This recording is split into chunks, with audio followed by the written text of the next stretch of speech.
et qui cherche en fait à faire en sorte que notre littérature s'ancre dans notre réel. Alors, donc, Madame... Je remercie beaucoup Jacqueline Rinaldo et je crois qu'elle est effectivement dans le bon larel, comme on dit, ce qu'elle a choisi de faire passer là. Eh bien, je crois que ça rejaillit sur nous toutes les femmes qui sommes des potomitans, même s'il y a des gens qui ne veulent pas entendre ce mot-là. Mais ce mot-là a une valeur. Et quand on est potomitan, on l'est, un point c'est tout. C'est pas pour dire qu'on est en compétition avec les hommes ou avec d'autres gens. C'est que tout simplement, quand on reconnaît cette qualité-là aux femmes, eh bien, il faut la leur laisser. Voilà. Merci Jacqueline. Donc, professeur agrégé de lettres modernes à la retraite, docteur en lettres modernes, intervenante en langue vivante régionale créole, cette pointoise est une passionnée d'écriture et de culture. Auteure de plusieurs ouvrages, elle ne cesse d'ancrer notre littérature dans le réel guadeloupéen. Sotino Savane, Chouboulout, marque déjà le récit. Une fragrance d'affection, de joie, d'émerveillement se répand dès la lecture des premières pages. Un style alerte donne envie de lire le livre de trait. Dans cette Guadeloupe post-coloniale, où les surnoms étaient souvent de mise, l'auteur, de manière subtile, montre déjà des transformations sociales naissantes mais timides, avec une fonction publique en devenir.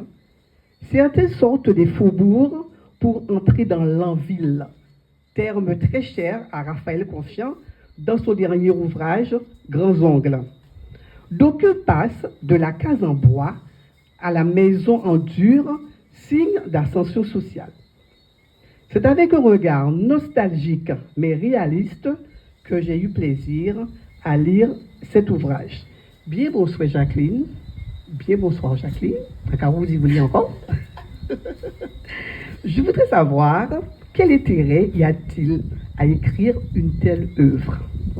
Eh bien, il y a 3 raisons à cela.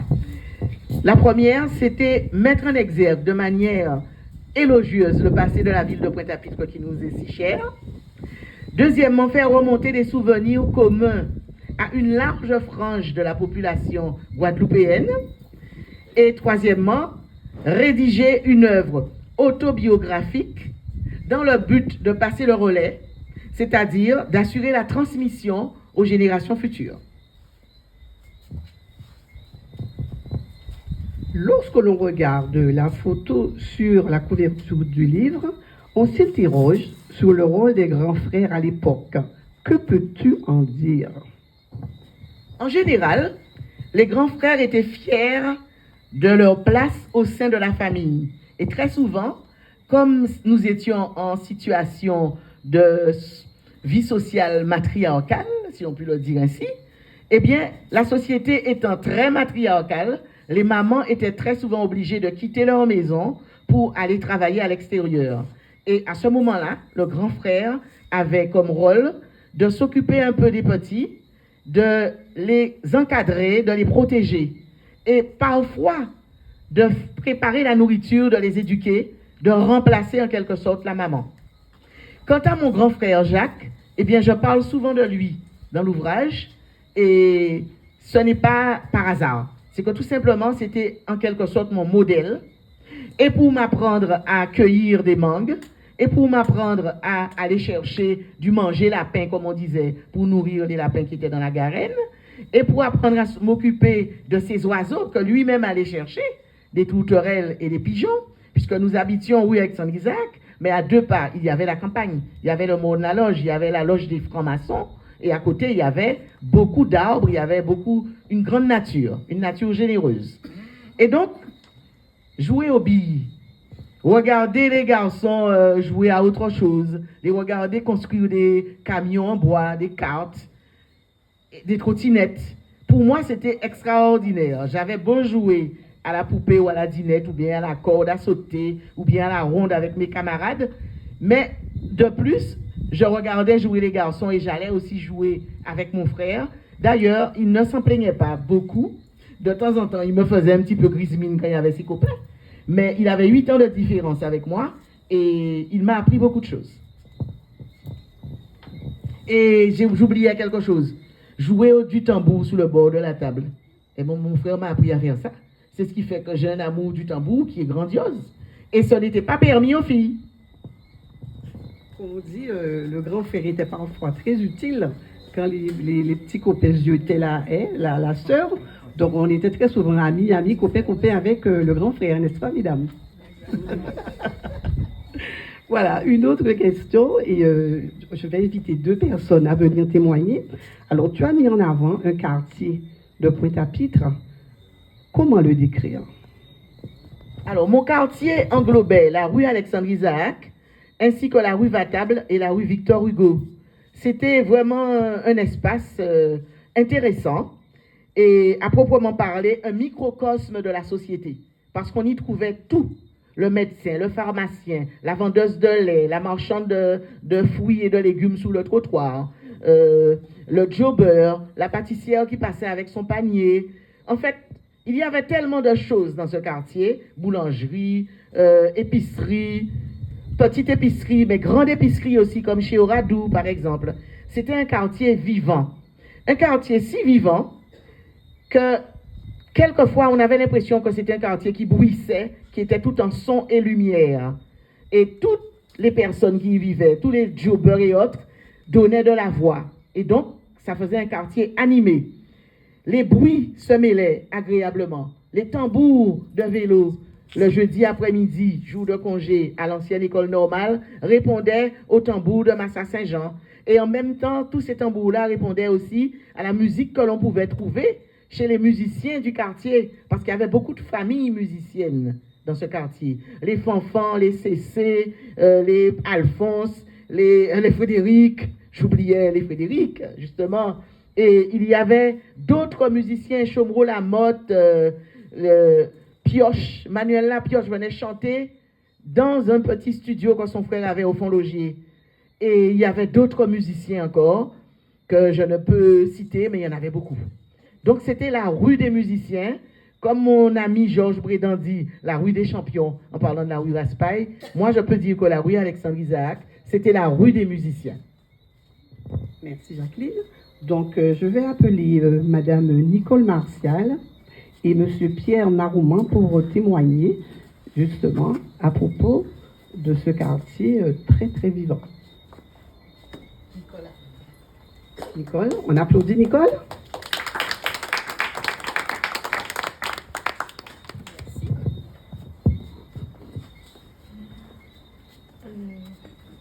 Je peux y aller? Oui, alors donc Nicole Martial. C'est vrai que j'ai grandi rue Alexandre-Isaac, mais dans ma tendre enfance, on va dire, hein, juste avant l'adolescence, parce qu'après j'ai quitté le quartier. Mais j'en garde un souvenir extraordinaire, vraiment extraordinaire. C'était un quartier très vivant, très animé, mais très chaleureux. Et ici passait énormément de choses. Alors je vais essayer de vous prendre l'exemple d'une journée. Quand on se réveillait le matin, déjà, il y avait l'odeur du pain, car nous avions 2 boulangeries dans le quartier. Il y avait la boulangerie de Rosière et il y avait la boulangerie du Verseau. Donc, la bonne odeur du pain, il fallait se dépêcher d'aller acheter tout ce qu'il fallait pour le petit déjeuner et aussi pour l'école, hein, puisque nous achetions des flûtes, des acaris, des polkas, des dictionnaires, des bannetons. Donc, c'était extraordinaire. Donc, déjà, tôt le matin, nous avions cette bonne odeur de pain et qui se poursuivait dans la journée, puisque nous avions, par exemple, des vendeuses de gâteaux, des personnes qui fabriquaient des gâteaux. Je vais en citer une, c'est Madame Lafine, qui nous fabriquait de très, très bons gâteaux au beurre. Et en sentant cette odeur, on savait que c'était prêt et qu'on pouvait s'approcher de chez elle pour en acheter de très belles parts. Il n'y a pas que ça. Ça continuait dans la journée. Dans l'après-midi, vous aviez donc les dames qui vendaient des dendés, des châtaignes. Qu'est-ce qu'il y avait? Des maïs bouillis, des maïs grillés. Donc il y avait vraiment, etc., de bonnes choses qu'on pouvait acheter pour le goûter. Et tout cela dégageait une très bonne odeur et ça nous indiquait aussi l'heure qu'il était. On savait que c'était l'heure du goûter, c'était l'après-midi. Ça continuait. Le soir, il y avait la vendeuse de marinade. C'était les marinades, on ne disait pas Accra. Alors vous aviez les marinades de morue et les marinades de malanga, par exemple. Et donc on s'approchait d'elle, elle avait donc, elle s'installait pour faire la friture, elle faisait la friture devant les acheteurs et on était autour, enfin moi pas tellement puisque j'étais enfant, je regardais tout cela, mais c'était surtout les grandes personnes qui allaient acheter donc des marinades pour pouvoir accompagner, compléter leur dîner. En tout cas c'était extraordinaire cette ambiance puisque les gens se connaissaient. Il faut se rappeler qu'à cette époque, je vous parle d'une époque quand même qui est très très éloignée, puisqu'il s'agit de la fin des années 50 et début des années 60. Donc on vivait les portes ouvertes, donc les gens se connaissaient et il y avait de très bons échanges, de très bons rapports entre les voisins. Donc, et on s'entraidait énormément aussi, hein, c'était extraordinaire. Donc j'en garde un souvenir, voilà, extraordinaire. Même si le quartier a changé, il ne ressemble plus à ce que j'ai connu. En tout cas, dans ma tête, j'ai de très très bons souvenirs, de très belles images. Voilà. Ah oui, il y avait aussi la marchande de boudin.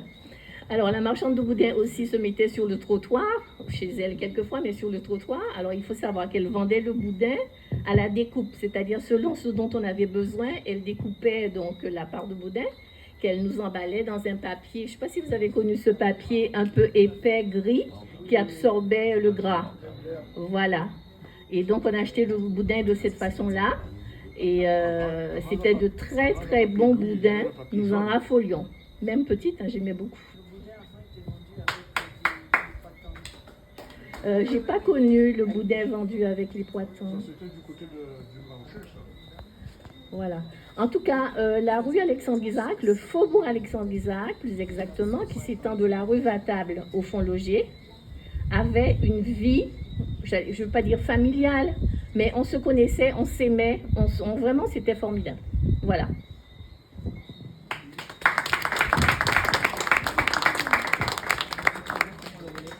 Bon. Tu donnes des poitons. Oui, voilà. Officier. Alors, Pierre Naouma. Oui, bien bonsoir. Bien bonsoir, Pierrot Naouman. Alors, je viens de là. Je viens de la cour d'Alexis.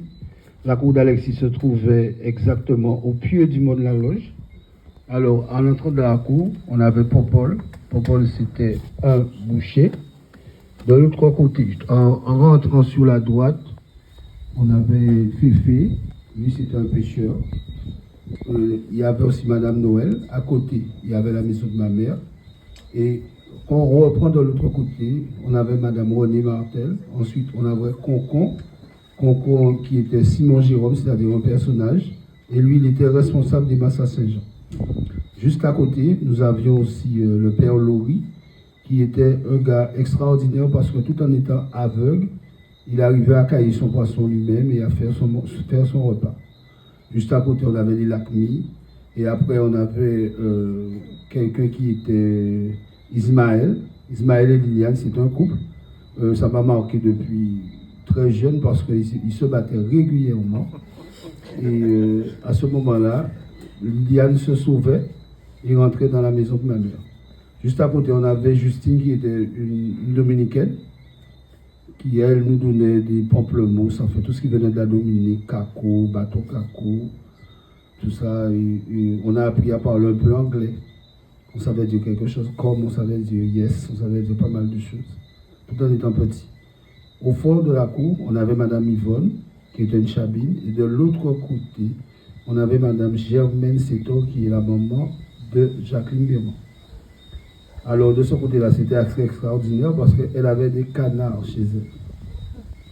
Ensuite, donc c'était une vie, on peut dire une vie familiale, solidaire, où chacun soutenait chacun. Moi, en étant petit, j'étais un peu surveillé par tout le monde, et particulièrement par Concon, puisque Concon avait un garçon, mais ce garçon avait été tué lors d'une bagarre dans un bar, et il m'avait adopté. Donc il m'avait fait 2 jouets. Le premier jouet, c'était un tambour chant, et le deuxième jouet, c'était un Ipaka. Et il faisait des tambours devant moi, il jouait devant moi, donc l'amour que j'ai pour le tambour vient de là. Parce qu'il travaillait sur le port, il était docker. Et quand il sortait de chez lui, quand il rentrait chez lui, quand il avait fini de travailler, il mettait dehors une sorte de gros enceinte et il jouait de la musique. Alors là, on avait de tout. On avait Mosaïco, on avait Coca, on avait tout ce qui était comme musique, beaucoup de musique étrangère aussi. On écoutait tout ça, bon, on buvait tout ça. Donc c'était une vie familiale. Parce que tout en étant dans la ville, enfin pas dans la ville, dans le faubourg, on avait tout ce qu'il nous fallait dans la cour. On avait un pied de quinette, on avait des pieds de goyavier, on avait un pied d'abricot, on avait des pieds de cigarette, on avait tout dans la cour, alors qu'on était pratiquement dans le faubourg. Ma grand-mère même, elle élevait des poules, donc c'était une vie familiale. Tous les portes étaient ouvertes. La maison de ma mère se fermait avec un clou. Il n'y avait pas de serrure. Et il n'y a jamais eu aucun vol. Et aucun. C'était la bonne vie. On avait un gars comme Féfé. Et quand il sortait, c'était un pêcheur, c'était un gars de la Désirade. Et quand il rentrait, il donnait aux gens des chirurgiens, il donnait aux gens des langoustes, mais les petits langoustes. On appelait ça ravette lomé. Donc c'est une vie familiale. Et jusqu'à maintenant, quand je sors avec les masses. Et je sors du fond logis. Et je descends avec le masque. Quand je passe devant la cour, j'ai toujours une pensée pour eux, de la façon dont on était. Et jusqu'à maintenant, régulièrement, leur visage me revient en mémoire. Et on n'était pas riches, mais on était heureux. Merci beaucoup.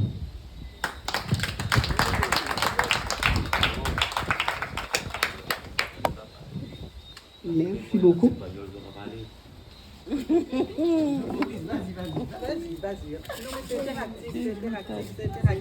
Je disais avant, Pierrot disait qu'ils étaient en train de parler l'anglais, maintenant c'est l'espagnol qu'ils parlent maintenant. Merci beaucoup de très très beaux témoignages. Yes. Et puis ce qui est surprenant, c'est qu'on n'invente rien en fait.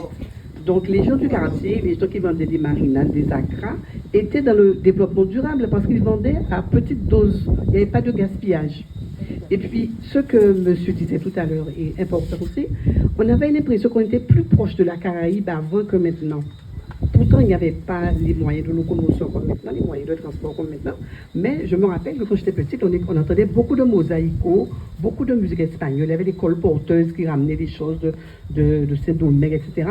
Donc, on était plus proche de la Caraïbe qu'on ne le pensait. Donc, on a toujours été, en quelque sorte, proche des Dominicains, surtout des gens de Porto Rico.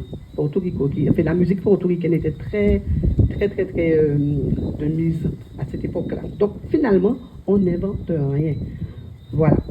Y a-t-il d'autres personnes qui veulent intervenir?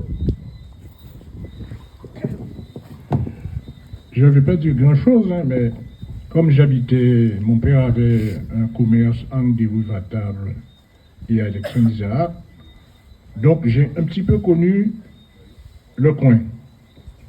Alors en face de chez mon père, il y avait un monsieur qui s'appelait Bad. Il avait un restaurant et comme tout le monde l'a déjà dit, il jouait beaucoup de musique étrangère.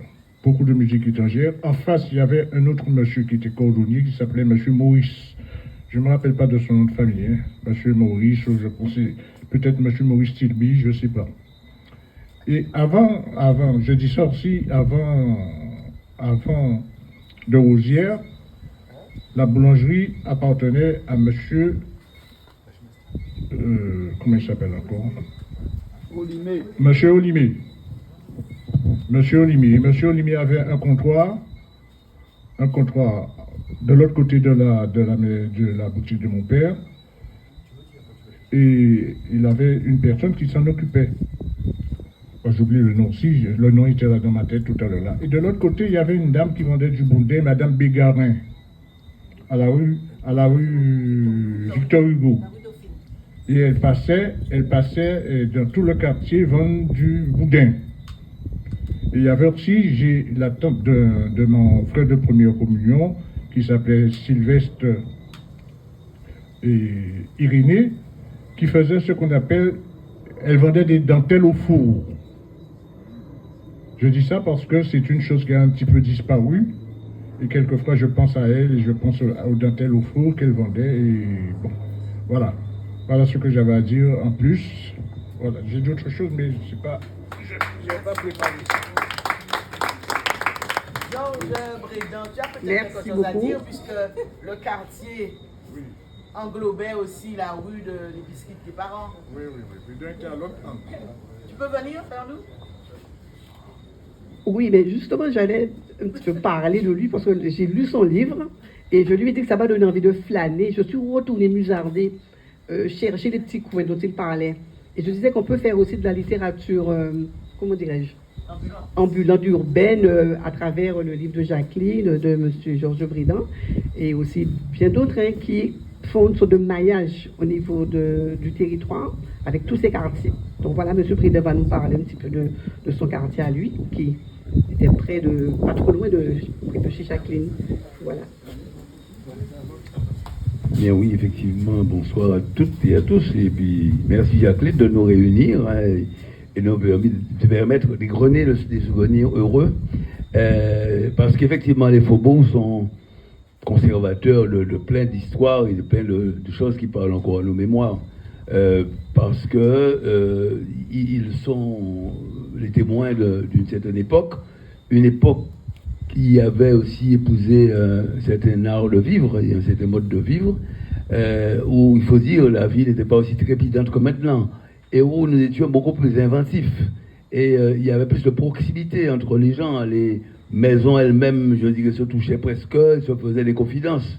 Et donc, il fallait imaginer toutes sortes de jeux, toutes sortes d'occupations du temps, hein, dans la mesure où il n'y avait pas, bien sûr, de tous les moyens modernes de communication n'étaient pas encore développés, hein, WhatsApp et TikTok et tout ce que vous pouvez imaginer, et même la télévision, elle était encore très limitée, elle était réservée à un certain nombre de personnes. Donc, ça développait effectivement l'imaginaire, l'imagination, on développait des jeux assez originaux, et c'était propice aussi à des atmosphères pour développer le conte créole qu'on a, comme dit Pépin, le conte a peur de l'électricité. Donc, ça veut dire que les contes, ils ont besoin justement d'une atmosphère un peu intimiste pour pouvoir les raconter.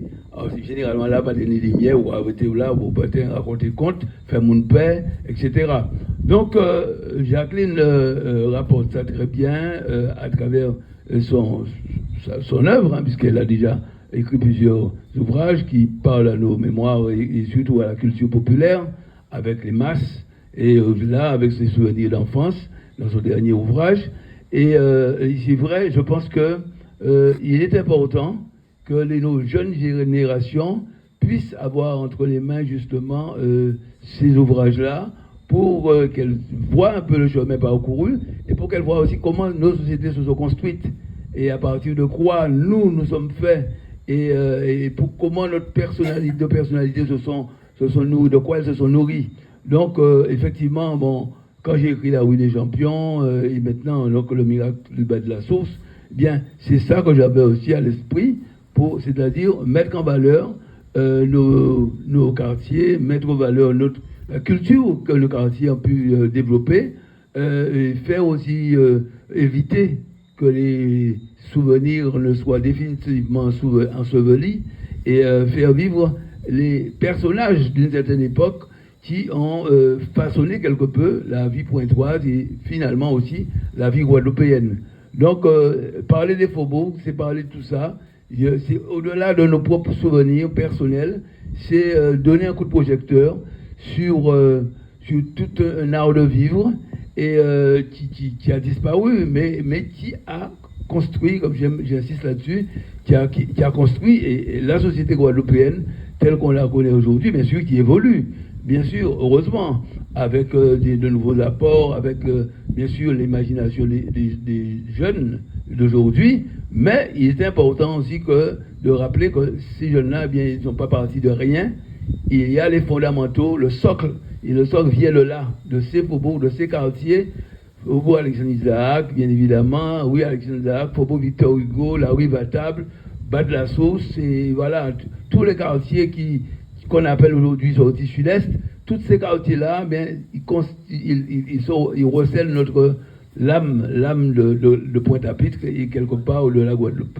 Voilà un peu ce que je voulais dire, Jacqueline, pour conforter en quelque sorte ta démarche et la démarche d'écriture, mais également l'initiative que tu as prise de nous inviter autour de toi à cette occasion de ce beau sujet qui va être produit.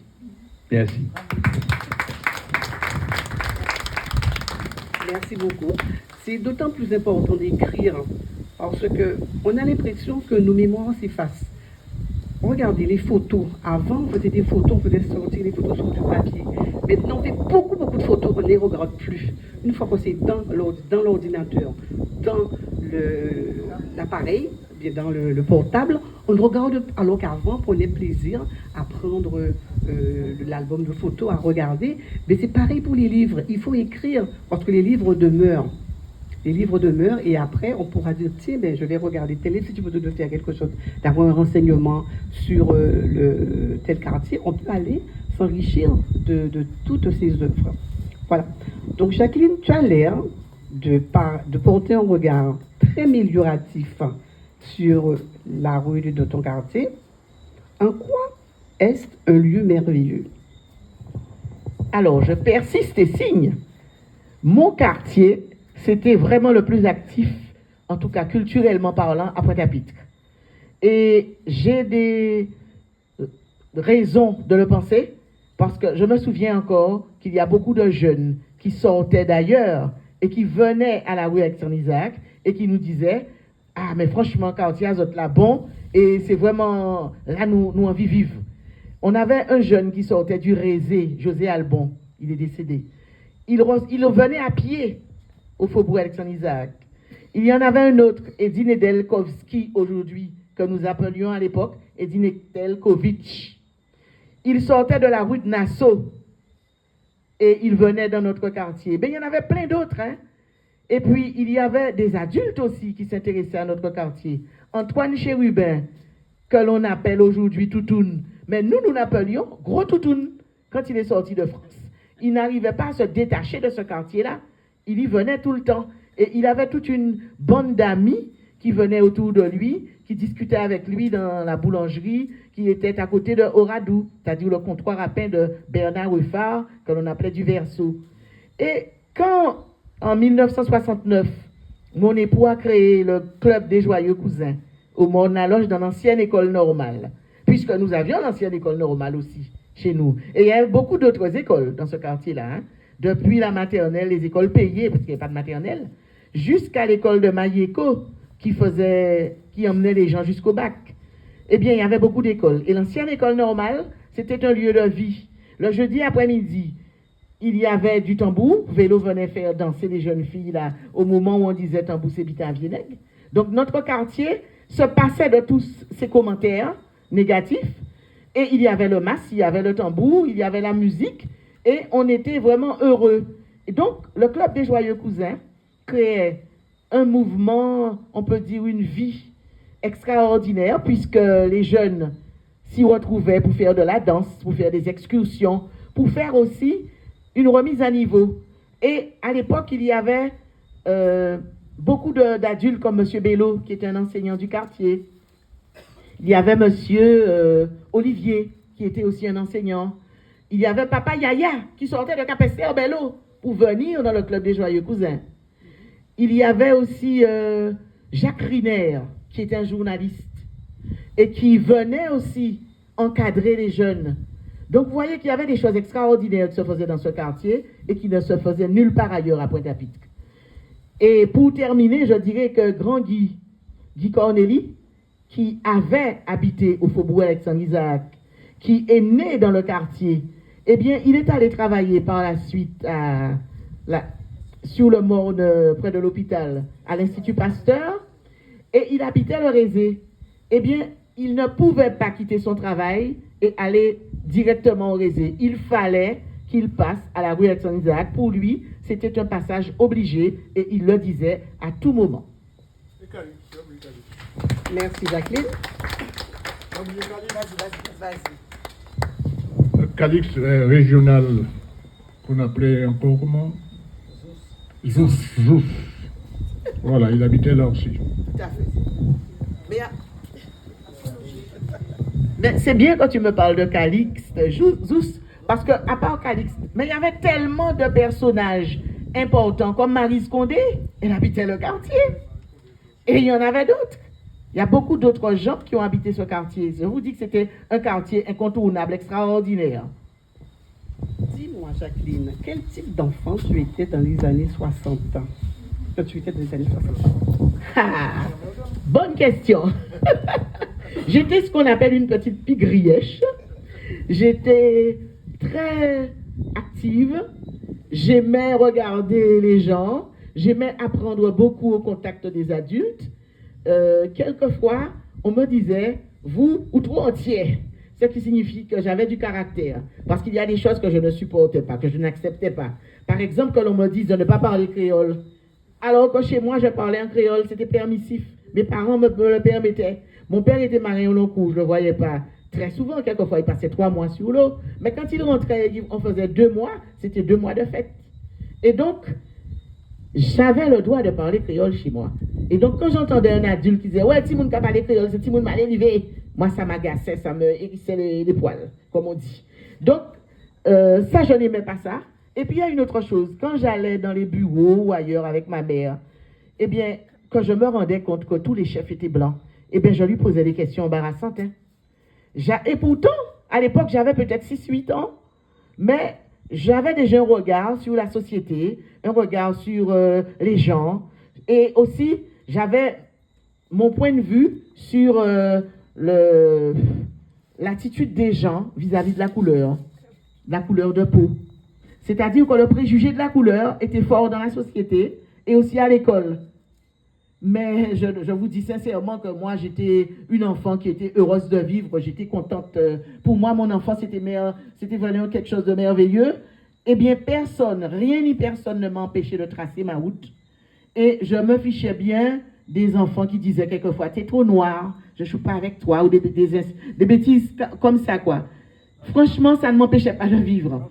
Et ça me faisait plutôt rigoler, parce que je disais, mais c'est bizarre, elle me dit ça, mais elle est aussi noire que moi. Donc je le pensais, et je passais.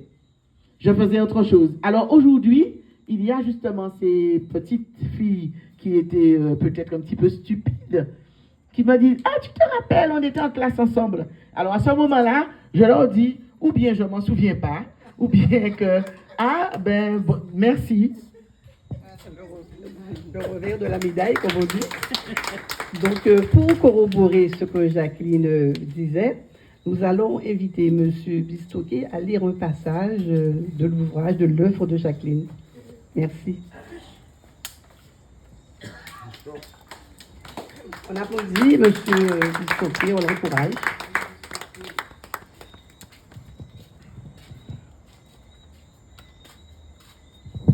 Bonsoir. Les compliments à cette assistance et à toutes les questions, et bien sûr à la médiatrice et à celle qui nous reçoit ce soir. Alors, par des procédés modernes de prise de photos et qui permet aux gens qui perdent la vue, comme moi, de grossir les polices de caractère, je vais vous dire un extrait. Très bel extrait, très court, mais très parlant. En grande pompe, les malheureuses victimes étaient installées sur des...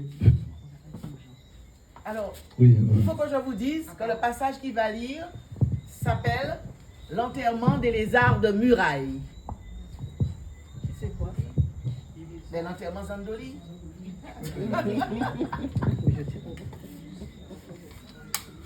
Alors, on reprend.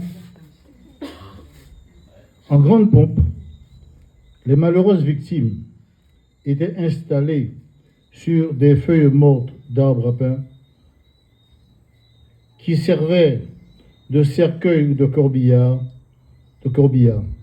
Rien n'était fait au hasard. Tout était prévu depuis la cérémonie funèbre orchestrée par le prêtre jusqu'à la lente procession qui accompagnait les corps dans le trou creusé à cet effet. Nos missels de messe, petits livres de prières et de cantiques, sortaient de nos sacs du dimanche et perdaient d'un coup leur caractère sacré. Les psaumes étaient récités avec ferveur pour le repos de l'âme des Anouilles. Voilà. Merci beaucoup, M. Bistoquet, qui a tenu à lire ce passage. Donc, les enfants prenaient très au sérieux les enterrements. Hein. Donc, vous voyez, donc vous avez eu peur quand vous avez entendu ce passage. Vous dites, qu'est-ce qu'ils vont raconter là? Peut-être c'est des Anouilles, pas autre chose. Merci. Alors, un autre passage. Donc, voilà. Le passage sera lu par Madame Nicole Martial, Croyances et superstitions, chapitre 8. Je vais te lire pour toi, hein, si tu veux.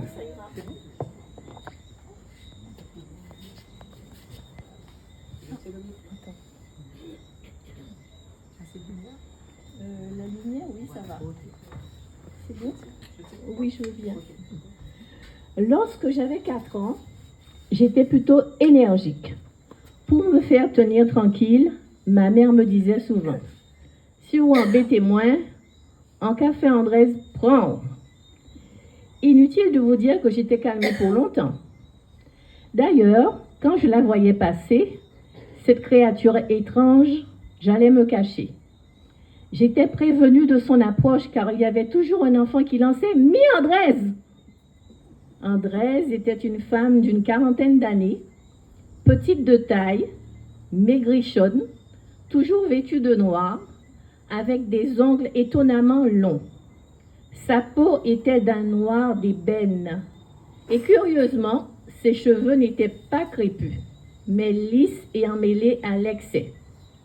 Elle avait l'air hagarde, marchait vite et pieds nus, trimballant matin et soir des immondices qu'elle jetait pêle-mêle dans sa case dont on voyait l'intérieur par le morne la loge.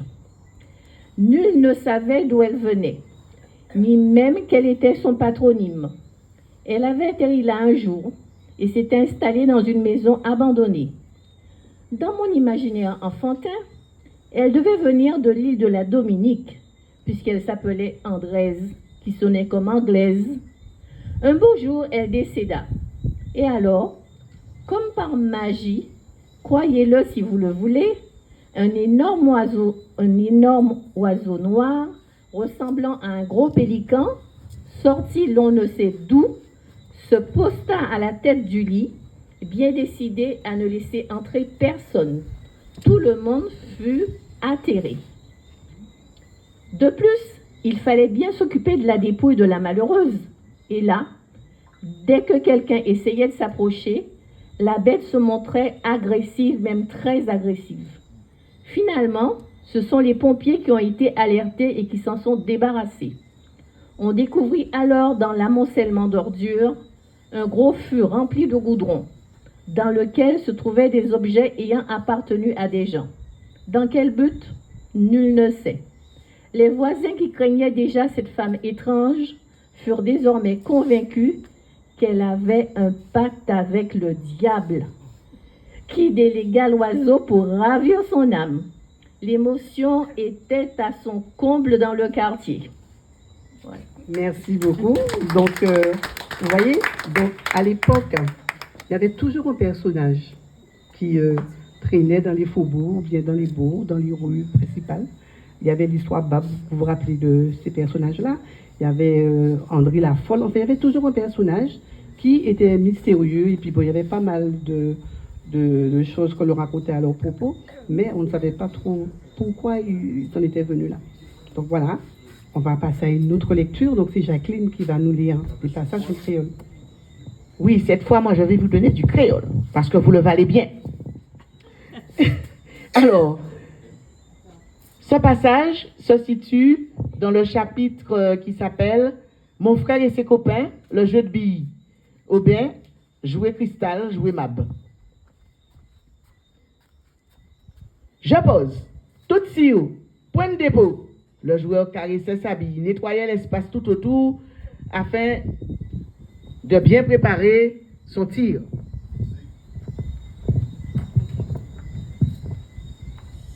En cas posé, tout sio, point de dépôt. Joueur là, t'es qu'à caresser cristal là, il t'es qu'à nettoyer tout alentour pour bien préparer kouaï avant il zingue.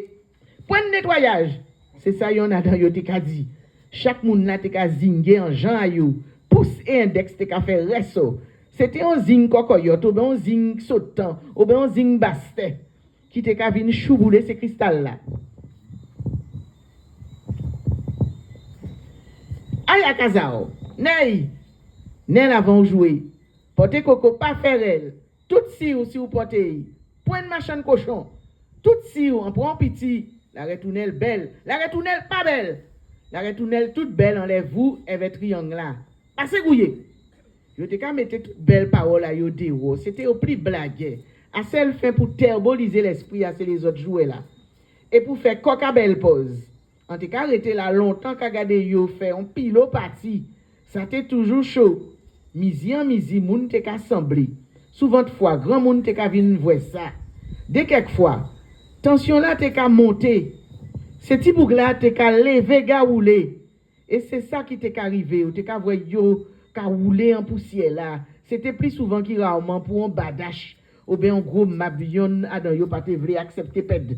C'est les autres là trop contents te ka crier. Laissez yo des poids.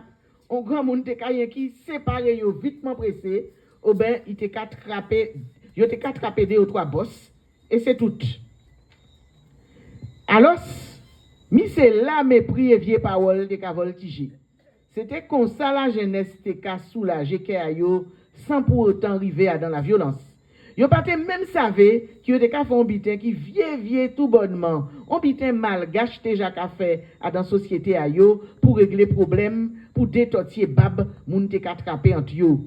Yo te ka pratiquer ça, yo ka crier à Madagascar, henteni. Yon te ka voye balot, considérer c'était un concours. Ou ben quand yo ka dit jodi joue un battle. C'était au plus belle parole. Yo te ka rouler pour trouver toute qualité couillonnade pour faire les autres mourir. Mide ou 3 qui pas mauvais du tout et qui était en tête en moins. On partit à dans yo, c'était mépris. Yo te ka inventé en fois à dans temps là ça pour petit bouga quartier là. Mais comme dit fait, tini a dans yo qui vivant toujours. Alors nous péquons nos ménos yo. Ne a piqué qu'on bouteille à Sprite. Et vous-même, vous plissez qu'on bouteille à Fanta. Ou à longon, ou à guitare. Ou nous qu'on les ben. Ou nous qu'on Solex. Tête à gossé à l'horloge matin. Ou l'être qu'on aïe aïe. Quand à ou quand ça papa dit jeter, maman dit pas ramasser. Chivé à un galta tête à ou. Figure à chiffonner qu'on papier à crèche. Bon. Arrêtez puis moi derrière tête à ou marqué à ou faire alors saper là. Eh bien, moi, en cas d'you, l'anga aussi tellement sale, qui sous quoi clos en gel là, ou qu'a fait manger cochon pour 6 mois. Vous voyez que le créole est vraiment fantastique. Hein? Donc, beaucoup de métaphores. Donc, voilà. Si vous avez des questions à poser, des témoignages encore à faire, donc le micro est ouvert. Donc, voilà, M. Bistoquet qui veut parler, qui veut